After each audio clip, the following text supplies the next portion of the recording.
ഇന്ന് കർണാടക സ്റ്റൈല് നല്ല പഞ്ഞി പോലത്തെ ഒരു അപ്പത്തിൻ്റെ റെസിപ്പിയാണ്. നല്ല ടേസ്റ്റാണ് ഈ അപ്പം കഴിക്കാനായിട്ട്. ഏത് കറിയുടെ കൂടെ വേണമെങ്കിലും നമുക്കിത് കഴിക്കാം.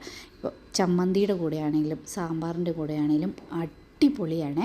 അപ്പം ഈ അപ്പം എങ്ങനെയാണ് തയ്യാറാക്കുന്നതെന്ന് നമുക്ക് കണ്ടു നോക്കാം. ആദ്യം തന്നെ നമുക്ക് അരി കുതിർക്കാനായിട്ട് ഇടണം. അതിനായിട്ട് ഞാനൊരു ബൗളിലേക്ക് 3 കപ്പ് പച്ചരി എടുത്തിട്ടുണ്ട്. സാധാരണ നമ്മൾ ഇഡ്ഡലിയും ദോശയൊക്കെ തയ്യാറാക്കാൻ ഉപയോഗിക്കുന്ന പച്ചരി ഉണ്ടല്ലോ, അതാണ് എടുത്തിരിക്കുന്നത്.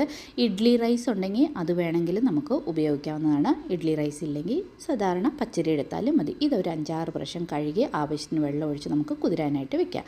ഇനി വേറെ ഒരു പാത്രത്തിൽ 1/2 കപ്പ് ചവ്വരി, നമ്മൾ പായസമൊക്കെ തയ്യാറാക്കാൻ ഉപയോഗിക്കുന്ന ചവ്വരി ഉണ്ടല്ലോ, ഇതെടുത്തിട്ടുണ്ട്. ഇതും നന്നായിട്ടൊരു 3-4 പ്രാവശ്യം കഴുകിയിട്ട് ഇതും കുതിരാനുള്ള വെള്ളം ഒഴിച്ച് ഒരു 5 തൊട്ട് 6 മണിക്കൂർ നമുക്ക് ഈ അരിയും ചവ്വരിയും കുതിരാനായിട്ട് വെക്കാം. ഞാനൊരു 6 മണിക്കൂർ കുതിർത്തു. അരിയൊക്കെ നന്നായിട്ട് കുതിർന്നിട്ടുണ്ട്, അതുപോലെ നമ്മുടെ ചവ്വരിയും നന്നായിട്ട് കുതിർന്നിട്ടുണ്ട്.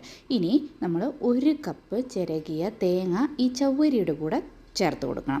തേങ്ങ കുറച്ച് കൂടിയാലും കുഴപ്പമൊന്നുമില്ല കേട്ടോ. ഞാനിപ്പോൾ 1 കപ്പ് തേങ്ങയാണ് എടുത്തിരിക്കുന്നത്. ആദ്യമേ മിക്സിയുടെ ജാറിലിട്ട് ഈ ചവ്വരിയും തേങ്ങയും നല്ല ഫൈനായിട്ട് അരച്ചെടുക്കണം.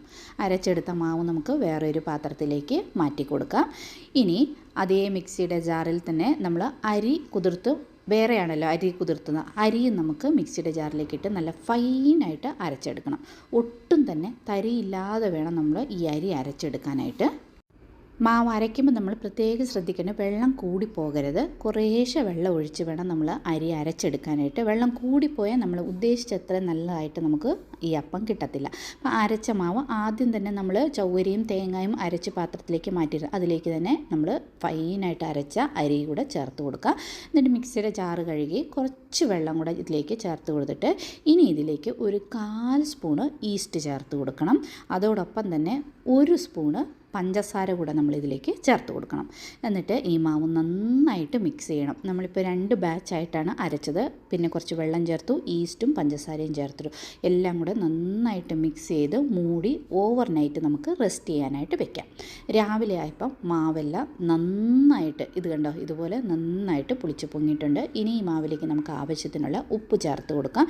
ഉപ്പ് ചേർത്തിട്ട് ഒരു 5-10 മിനിറ്റ് ഒന്നുകൂടെ ഒന്ന് റെസ്റ്റ് ചെയ്യാനായിട്ട് വെക്കണം. അത് കഴിയുമ്പോൾ ദോശക്കല്ല് ചൂടായി കഴിയുമ്പം കുറച്ച് എണ്ണയോ നെയ്യോ തൂത്ത് കൊടുത്തിട്ട് നമ്മൾ 1-1.5 തവിയോ മാവ് ഒഴിച്ചിട്ട് ഇതുപോലെ പതുക്കെ ഒന്ന് സ്പ്രെഡ് ചെയ്ത് കൊടുക്കണം. എന്നിട്ട് ഒരു 2-3 സെക്കൻഡ് കഴിയുമ്പം ഇതൊന്ന് മൂടി വെക്കണം.